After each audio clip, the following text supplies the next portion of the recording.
ये कहती कि करे करे आकर हलीमा मेरा घर में खैरुल वरा गया है। ये कहती कि करे करे आकर हलीमा मेरा घर में खैरुल वरा गया है। മദീനയിൽ ഒരു നേരത്തെ ഭക്ഷണത്തിന് വകയില്ലാതെ ഏതെങ്കിലും ഒരു കുട്ടിയെ മഴയൂട്ടാൻ കിട്ടിയാൽ തന്റെ മക്കൾക്ക് ഭക്ഷണം കൊടുക്കാമെന്ന മോഹത്തോടെ വന്ന മക്കയിലേക്ക് വന്ന ഹലീമത്ത് സഅദിയ എന്ന പട്ടിണി പാവത്തിന്റെ വീട്ടിലേക്ക് ഏത് പിഞ്ഞു പൈതലിന്റെ തളിരിളം കാലുകളാണോ ചവിട്ടപ്പെട്ടത്, ആ സമയത്ത് ഏത് വീട്ടിലാണോ പാല് വെട്ടിപ്പോയ ആടിന്റെ അകട്ടില് പോലും പാല് നിറകടിച്ചത്, സാന്നിധ്യം കൊണ്ട് ബറക്കത്തിന്റെ നാമമേ, ആനന്ദത്തിന്റെ ദുർഗമേ, ആദർശത്തിന്റെ മുത്ത്, കരളിന്റെ രാജാവേ നബിയുനാ റസൂലുള്ളാഹ് സല്ലല്ലാഹു അലൈഹി വസല്ലമ. സദസ്സ് തീരുന്നതുവരെ സലാത്തിന് കുറവുണ്ടാകരുത് എന്റെ പ്രിയപ്പെട്ട സഹോദരങ്ങളെ. അല്ലാഹുവിന്റെ റസൂൽ മക്കം ഫത്ഹ് കഴിഞ്ഞിട്ട് മക്കം വന്ന് പിടിച്ചടക്കുകയാണ്.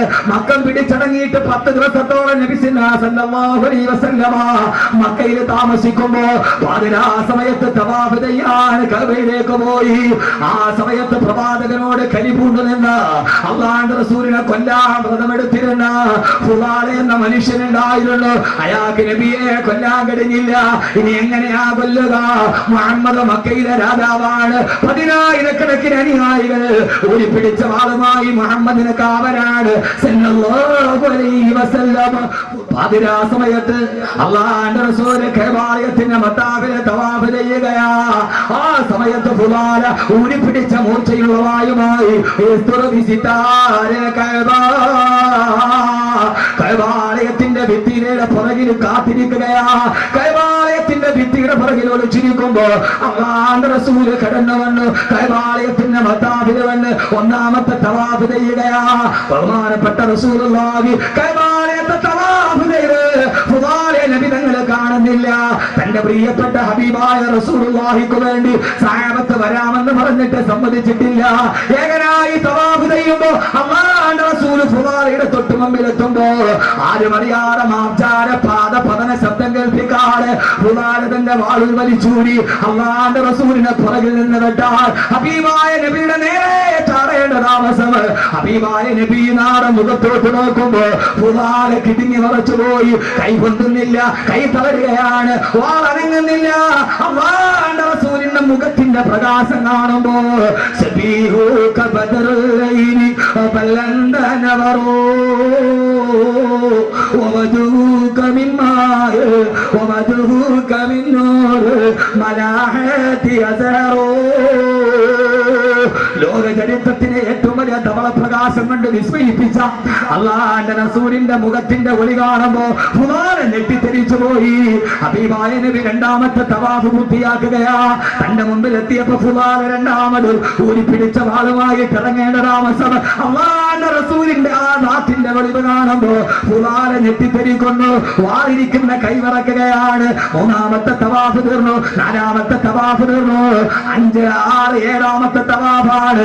ഇവിടെ വെച്ച് കൊല്ലാൻ കഴിഞ്ഞില്ലെങ്കിൽ ഇനി മുഹമ്മദിനെ കൊല്ലാൻ എനിക്ക് കഴിയില്ല. 7ാമത്തെ തവാഫ് പൂർത്തിയാക്കുകയാണ്. തവാഫ് പൂർത്തിയായി. ഹബീബായ നബി സല്ലല്ലാഹു അലൈഹി വസല്ലമ 7ാമത്തെ തവാഫ് ചെയ്തിട്ട് അല്ലാഹുവിന്റെ റസൂൽ അവിടെ ഇരുന്ന് ഖുർആൻ ഓതുകയാണ്. വതൂരി വകിതാബിൻ മസ്തൂർ ഫീ റഖിൻ മൻശൂർ. ഖുർആൻ ഓതേണ്ട താമസം ഖുർആൻ മനസ്സ് മുഴുവനും പിടിച്ചു നിർത്തി വർദ്ധിത വീര്യത്തോടെ തന്റെ മനസ്സിനെ മുഴുവനും പിടിച്ചു നിർത്തിയിട്ട് ഖുർആൻ ഹബീബായ നബിയുടെ മുമ്പിലേക്ക് ചാടേണ്ട താമസം. അല്ലാഹുവിന്റെ റസൂലിന്റെ ഖുർആൻ ഓതൽ കേട്ടപ്പോ ഫുലാല പേടിച്ചു മറച്ചുപോയി. ഫുലാലയുടെ കയ്യിൽ നിന്ന് വാൾ താഴേക്ക് വീണു. ഹബീബായ നബി തിരിഞ്ഞു നോക്കുമ്പോ താഴെ കിടക്കുന്ന വാളിന്റെ മുമ്പിൽ പിറക്കുകയാണ് ഫുലാല. ഫുലാലക്ക് മനസ്സിലായി താൻ പിടിക്കപ്പെട്ടു. മുഹമ്മദിന്റെ അനുയായികളെ തന്നെ തുണ്ടമായി വെട്ടിക്കളയും. മക്കയുടെ രാഷ്ട്രപതിയാണ് കൊല്ലാൻ വന്നത്. രാഷ്ട്രപിതാവിനെ വധിക്കാൻ വന്നവന് മുഹമ്മദിന്റെ ഉമർ തന്നെ വെറുതെ വെക്കുമോ ഫുലാല കിടന്ന് വിറക്കാൻ തുടങ്ങി. ഫുലാലയുടെ നാവ് പറ്റിപ്പോയി. അല്ലാഹുവിന്റെ റസൂൽ പറഞ്ഞു ഫുലാല അറഫ്തുക, നിന്നെ ഞാൻ കണ്ടിരുന്നു ഫുലാല. 1ാമത്തെ തവാഫിന് മത്താഫിന് വരുമ്പോ എന്നെ കൊല്ലാൻ വേണ്ടി എന്റെ പള്ളിയിൽ കത്തിമുട്ടി ഇറക്കാൻ കാത്തു നിൽക്കുന്ന നിന്നെ ഫുലാല ഞാൻ നീ ഇവിടെ നിൽക്കുന്നുണ്ടെന്ന് എനിക്കറിയാം ഫുലാല. പക്ഷേ ഫുലാല, ആരും നിന്നെ കണ്ടിട്ടില്ല. ഓടി രക്ഷപ്പെട്ടോ ഫുലാല.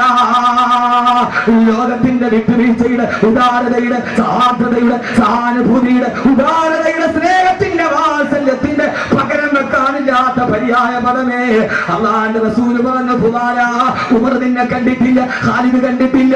ഓടി രക്ഷപ്പെട്ടോ ഫുലാല. നിന്നെ ഞാൻ മാത്രമേ കണ്ടിട്ടുള്ളൂ, ഞാൻ മാത്രമേ കണ്ടിട്ടുള്ളൂ. എന്റെ പ്രിയപ്പെട്ട സഹോദരങ്ങളെ, അത് കേൾക്കേണ്ട താമസം, അത് കേൾക്കേണ്ട താമസം. ഫുലാല എന്ന അക്രമി ഫവഖഅതു ബൈന യദൈ മുഹമ്മദിൻ സല്ലല്ലാഹു അലൈഹി വസല്ലം അല്ലാഹുവിന്റെ റസൂലിന്റെ കാലിലേക്ക് വീണു. അശ്ഹദു അല്ലാ ഇലാഹ ഇല്ലല്ലാഹ് വഅശ്ഹദു അന്ന മുഹമ്മദൻ റസൂലുള്ളാഹ്. ഞാനിതാ വന്നു നബിയേ, ഖുർആന്റെ വെളിച്ചത്തിലേക്ക്, തൗഹീദിന്റെ വെളിച്ചത്തിലേക്ക്, അങ്ങയുടെ ചാരത്തേക്ക് ഞാൻ വന്ന നബിയേ.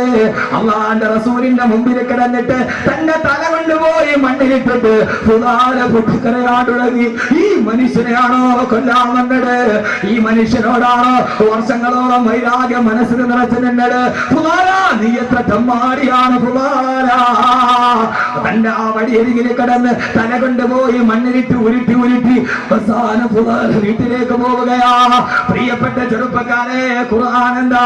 ആ ഫുലാല വീട്ടിലേക്ക് പോകുമ്പോഴാണ് പതിവ് പോലെ ഫുലാലയെ കാത്ത് നാട്ടിലെ വേശ്യപ്പെണ്ണ് കാത്തിരിക്കുന്നത്. അണിഞ്ഞൊരുങ്ങി ആ നാട്ടിലെ വേശ്യപ്പെണ്ണ് കാത്തിരിക്കുകയാണ്. ഫുലാല വരിക, ഫുലാല, നിനക്ക് വേണ്ടി എന്റെ കിടപ്പറ ഞാൻ മാറ്റിവെച്ചിരിക്കുകയാ. ഓ സമയത്ത് ഫുലാല എന്ന ചെറുപ്പക്കാരൻ ഖുർആന്റെ അത്ഭുതമേടാണ്. ആ ഫുലാല എന്ന ചെറുപ്പക്കാരന് മുസ്ലിമായിട്ടൊരു മണിക്കൂർ പോലുമായിട്ടില്ല. ആ വേശ്യപ്പെണ്ണിനോട് പറഞ്ഞു, ഇല്ല പെണ്ണേ, ഇല്ല പെണ്ണേ, ഇല്ല പെണ്ണേ, അസ്ലംതു ബൈന യദയിൽ മുസ്തഫ.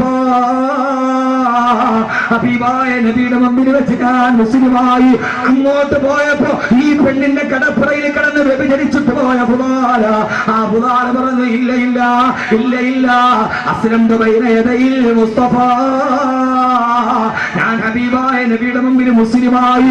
ഒരു മണിക്കൂർ പോലും ആയിട്ടില്ല മുസ്ലിമായിട്ട്. ഖുർആന്റെ ആയത്ത് മനസ്സിൽ കയറിയപ്പോ, ഖുർആന്റെ ആയത്ത് മനസ്സിൽ കയറിയപ്പോ, ഇല്ല, നിന്റെ കടപ്പറയിലേക്ക് ഞാൻ ഇനി വരില്ല. ഫുലാല, നിനക്കിനി കിട്ടില്ല. ഫുലാല ഇനി വ്യഭിചരിക്കില്ല. ഫുലാല ഇനി വ്യഭിചരിക്കില്ല. അസ്ലമ ഫുലാല. യൂറോപ്പിലെ പച്ചവ്യഭിചാരിയ മനസ്താന്തരമുണ്ടാക്കി ലോകത്തിന് സമർപ്പിക്കാൻ ബ്രിട്ടീഷ് ലൈബ്രറിയിലെ മഹാഗ്രന്ഥത്തിന് കഴിയില്ല, ഷേക്സ്പിയറിന്റെ നാടകത്തിന് കഴിയില്ല, യുദ്ധയുടെ റൊമാന്റിക് ഭാവനയ്ക്ക് കഴിയില്ല, എലൻഗറിന്റെ നോവലിന് കഴിയില്ല. പക്ഷേ സഹോദരങ്ങളെ, പക്ഷേ ലോകത്തിന് അത്ഭുതം നടത്തിയത് ഒരു പച്ച വ്യഭിചാരിയെ ഒരൊറ്റ നിമിഷം കൊണ്ട് ലോകത്തിന്റെ മുമ്പിൽ സമർപ്പിച്ചു കൊടുക്കാൻ, അവന്റെ ഹൃദയത്തിലോട്ടിറങ്ങാൻ. ആ വിദ്യാഭ്യാസമാണ് ഖുർആന്റെ വിദ്യാഭ്യാസം. ഹാഫിളായ ഒരു കുഞ്ഞ്, അവൻ മരിക്കുന്നത് വരെ അവൻ മദ്യപിക്കില്ല, അവൻ വ്യഭിചരിക്കില്ല. കാരണം അവന്റെ മനസ്സിൽ ഓർമ്മയുണ്ട്, അല്ലാഹുവേ, എന്റെ ഹൃദയത്തിൽ ഞാൻ മനഃപ്പാഠമാക്കിയതെന്താ? ലൗഹുൽ മഹ്ഫൂദിൽ നിന്ന്, ഏഴാനാകാശത്തിൽ നിന്ന് റൂഹുൽ അമീൻ പറഞ്ഞു കൊടുത്ത ഈ സുന്ദരമായ വാക്യമാണ് എന്റെ ഹൃദയത്തിന്റെ ഉള്ളിലുള്ളത്. അതുകൊണ്ട് ഖുർആൻ അത്ഭുതങ്ങളുടെ മഹാത്ഭുതമാണ്. ബസ്മതി അരിയെ കുറിച്ചിട്ട് മാത്രമല്ല, സൂര്യന്റെ ഭ്രമണപഥത്തെ കുറിച്ചിട്ട് മാത്രമല്ല, ഇരുമ്പിനെ കുറിച്ച് മാത്രമല്ല, ഉറുമ്പിനെ കുറിച്ച് മാത്രമല്ല, സൂര്യനെ കുറിച്ച് പറഞ്ഞ ഗ്രന്ഥമാണ്. ഇസ്ലാമിലേക്ക് ഖുർആനിന്റെ കടന്നു വരുമ്പോ ഉമർ റളിയല്ലാഹു അൻഹുവിന്റെ മയ്യത്ത് കുളിപ്പിക്കുമ്പോ ആ സമയത്ത് വനത്തെ തോളിലൊരു അടയാളം ഉണ്ടായിരുന്നു. ഏതടയാളം എന്നറിയോ? തന്റെ ജാഹിലിയ്യ കാലഘട്ടത്തിൽ മല്ലന്മാരെ തോളിൽ വെച്ച് വട്ടം ചുറ്റിയതല്ല. ആ മനുഷ്യനെ കുളിപ്പിക്കുമ്പോൾ, ഉമർ റളിയല്ലാഹു അൻഹുവിന്റെ മയ്യത്ത് കുളിപ്പിക്കുമ്പോ വനത്തെ ചുമലിൽ ഒരു അടയാളം ഉണ്ടായിരുന്നു. പാതിരാ സമയത്ത് പാവപ്പെട്ടവർക്ക് ഭക്ഷണത്തിന് വേണ്ടി മാവും ഗോതമ്പ് മാവും ചുമന്നുകൊണ്ട് പോയതിന്റെ അടയാളം ആ മനുഷ്യന്റെ മയ്യത്ത് കുളിപ്പിക്കുമ്പോ ആ മനുഷ്യന്റെ വനത്തെ തോളിലുണ്ടായിരുന്നു. പാതിരാ സമയത്ത് അഗതികൾക്കും യതീമീങ്ങൾക്കും അനാഥർക്കും